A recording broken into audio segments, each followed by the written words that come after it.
Hello Internet, and welcome to my live reaction for the Cuckoo's Fiancee, or A Couple of Cuckoos, chapter 120. When we last left our heroes, in the aftermath of the, brewing climactic competition between Nagi and Hiro, Sachi went over to the shrine, to try to beg Hiro to win, to not throw the match, so that she could date Nagi. And Hiro was very insulted by the insinuation she would even consider doing that. But in the end, Sachi and Hiro ended up teaming up, with Sachi working at the shrine to give Hiro time to study.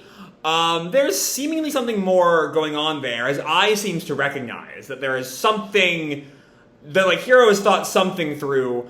Erika's just a little upset that, she'll lose out on time with Sachi, but this gives her time to study to have her upset. But yeah, let's really leave off with Nagi getting back to studying and all of these things this competition continuing to progress. So let's dive right on into the 120th foul, I See Through Everything. Our picture here is of Ai standing on a pier doing the kind of camera thing by her eye. Sachi's declaration of her support for Team Hiro leaves Nagi shaken. Can he focus on his studies like this? And we focus on Nagi trying to study, feet tapping very violently as he's, just not really in a great mood right now. And he thinks back to Sachi in the last chapter. That's Sachi. I'm on Hiro-san's side now. She isn't causing trouble for Seiko-san at this very moment, is she? Or maybe imposing on her parents? And he's, getting more and more, aggravated. In the first place, does she even notify our parents? Considering that Mom hasn't tried to check with me means... and he goes, goes to his phone, asking Sachi directly would probably be faster. As he goes to grab the phone, someone puts his hand down, and it's Ai teasing him. Nagi-chan, going for your phone again? So Ai, of course, is the one who knows what exactly Hiro's goal is. We're still not really we're not really, knowledgeable as to what that plan is. So I'm still curious if, we had the thing a couple chapters ago with Ai, and it was a little bit unclear if her hindering Nagi was, intentional or not. If it was part of, the layers of chess she's playing on this boy. And given that she seems to be the one who knows what's going on with Hiro, and Nagi doesn't, it's a little bit unclear as to what her motivation for this is. Is it a simple focus on your studying, or is keeping Nagi in the dark beneficial to her in some way? I don't know. Anyway, going for your phone again, and Nagi looks away in shame. Yeah, haha. And I just, gives him this little smile. In the end, I believe it's a so-called filial love. After diving into it, I feel that there's something platonic there. And we're back with Sachi, not with Sachi, with Ai trying to, psychoanalyze Nagi to death to, justify her own claim to him. I mean, the fact that it's, if she's talking about with Sachi, that's better. Because, that's better than any romantic answer. But if it's Hiro, it's weird. It's Ai being an ass. And Erika just gets on to her. Would you shut up for a bit? I'm sorry. Though, it was well within my expectations. Nagi-chan can't help but think about Sachi-chan, which means he can't focus on studying at all. And Erika just reacts, you mean I have a shot at first? No. Oof. As far as Nagi-chan goes, he'll be able to get back into study mode soon, no question. There's nothing wrong on that end. The issue is Hiro-san. And that gets, Erika's attention. What? In other words, dating Nagi-chan would also mean losing to him in the test. To her, there'd be no greater shame than that, correct? And that's where Sachi-chan comes in, and that gets Erika's attention. So I here sort of getting at the sort of central issue, in this competition. Hiro always wants to win, but she also wants to get with Nagi, and so those two things are sort of in constant conflict here. The bit about Nagi-chan can't help but think about Sachi, I'm not a big fan of, though, we're seeing that be true, unfortunately. Though, it is a temporary thing, as she says. More concern than some sort of weird romance thing. She'll say that as a result of looking after Sachi-chan, that she wasn't able to focus on her studies. and use that as her excuse when she loses. And, she's like folding the laundry while she does this, holding a bra, and Erika just comments, "That's my bra." Like, she's not focusing on the right thing here. But I goes on, I don't think she's correct, but I don't think I is really ever correct. If she were to simply throw the exam, it would be obvious that it was on purpose. But with Sachi-chan there, she can use her as a pretext for throwing it. Erika just, reacts, such a schemer. Right. I just plain thought that she won Sachi-chan over and made her abandon her brother and sister. Well, I can't deny that. I don't think I's right, though. Because, we made a whole show of, Hiro abjectly refusing that. She is far too prideful to ever, throw the test. I think she is trying to win. I don't know. But we come back to the shrine, as Sachi is Sachi is raking the leaves, a little bit downcast, and Hiro asks her, "Something on your mind?" And Sachi turns back, and we see that Hiro is in casual clothes and is studying. She is not using Sachi as an excuse. And Hiro teases, "You better not let me catch you slacking." And Sachi is "Back at work, I'm on it." But Hiro goes on, "Could it be? You're already missing your brother?" And Sachi denies, but blushing, so she's clearly lying. I'm not. And Hiro just grins at her. "I'm sure that right about now, Umino-kun is thinking the same way about you too." Huh? And like that, first place is mine. So yeah, Hiro is, I is wrong here.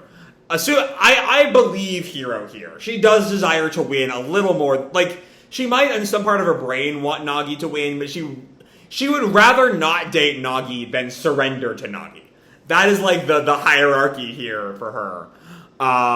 But Sachi just reacts, "Psychological warfare? If that's what it takes to win." And Sachi looks at her for a minute and then gets back to sweeping, and then questions, "You want to go out with my brother, don't you, Hiro-san? Then why?" And she closes her textbook and stands up. And she proudly declares to Sachi, "I want to go out with Umino-kun, and I want to take first place. They're both how I really feel." So yeah, she is in no way planning on throwing this match. She's gonna win. She's gonna beat Nagi. But Sachi is taken aback at this forceful declaration, and then laughs. What's so funny? And Sachi just goes on, "What the heck? Greedy much? You might be smart, Hiro-san, but you're still an idiot." Idiot? And then we cut to Nagi, who's just thinking, "Focus." And he's locked his phone in a box, in a little tube that just says "no" on it. Now isn't the time to be worried about Sachi. My future with Seigo-san is on the line here. This is my last chance, and my greatest struggle yet. But then Erika comes in, interrupting his little reverie. "Hey, Nagi-kun," and Nagi gets on to her. "What now? Why can't we just cheat?" Okay. And Nagi's outraged. "You can't do that." But Erika goes on, "Isn't it weird? If the whole point of a test is to test our understanding, and we're supposed to answer questions to the best of our ability, then I think it'd just be better to just look at the answers." Yeah, that doesn't really track at all. But Nagi gets on to her, "Please don't come to me for the answer to life, the universe, and everything." And we see Erika kind of covers her face behind the book a little sheepishly, and Nagi turns back to look at her. And then she places all these textbooks on the table, and sits down on the sofa, and Nagi just looks at her confused. As Nagi questions, "What is she trying to do in my room?" And Erika just glares at him as he turns around. "Could it be that Amino-san wants to study with me?" And we see her kind of looking bashful, yeah, she's not being fully open here. And Nagi goes to think, in the first place, she did say that she wanted to take first place, but that was just again the way of my relationship with Seigo-san. I can't really think of any reason other than that. And then he finally says to her, and then Erika interrupts what he's about to ask. "So Nagi-kun, you must like one more than the rest." Which is a hell of a thing to say to a harem protagonist. I don't think that's what she's getting at. I think it's going to be a gag where he answers, like, which girl, and she means, like, which subject. Because he gets all nervous. Huh? And Erika just tells him, tell me. And he looks away. There it is. Sorry. That would be Seguo-san. And Erika gets all mad at him. I was asking about which class. That would be math. Then he, like, leans over. Ugh. And Erika suddenly has, like, a realization. Okay, I get it. Huh? So he likes math. As she, like, has left the room. Not sure what exactly... how that fits into whatever goal Erika has here. And later that night, Nagi is just, like, lying in bed. And he picks up his textbook. Quiet at last. Now I can concentrate. And I is in the room, teasing him. Are you sure about that? And Nagi, like, sits up straight. Ai-chan, the reason you can't concentrate on studying isn't because you're worried about Sachi-chan, or because Erika-chan keeps getting in the way. There's a different reason, isn't there? And Nagi looks away and, like, admits, how did you know? I'm your childhood friend. I see through everything. And noticing right as you come face to face with fate itself, it's nothing new to me. Okay, that line has some implications. That, like, this is not the first time he's come face to face with fate. Like here is, you know, tying into the whole Hiro stuff. But, like, I don't know when that would have happened in his past. And Nagi just comments, you're right. This isn't like me at all. I've been a fool. And he, like, leaves the room telling I'm going to tell Seguo-san. But it's still not clear what exactly Nagi's talking about here. But I comment, no, Nagi-chan. You're just straight to the point. That's what I love about you. And he's, like, running up the stairs. That honesty of yours is sure to bring about a wonderful future. Just what does Nagi want to tell Hiro? Next time, a color cover and an extra large 24 pages. Okay, so get a little bit of bonus Cuckoo next week. Just like an extra 4 pages. But yeah, this is a chapter that's really concerned with the sort of, like, the psychological content here. What everyone is thinking, what everyone's schemes are, what plan is going on. And it's, you know, it's tied up in all the kind of complications that Yoshikawa gets so well. These are characters whose feelings aren't always in unity. As the little Hiro bit on page 11 tells us, I want to go with Umino-kun, and I want to take first place. These are conflicting feelings, but she feels both of them equally. And that's sort of like the thing that's true of all of these characters. They are all, you know, they are all messes of feelings that aren't fully worked out.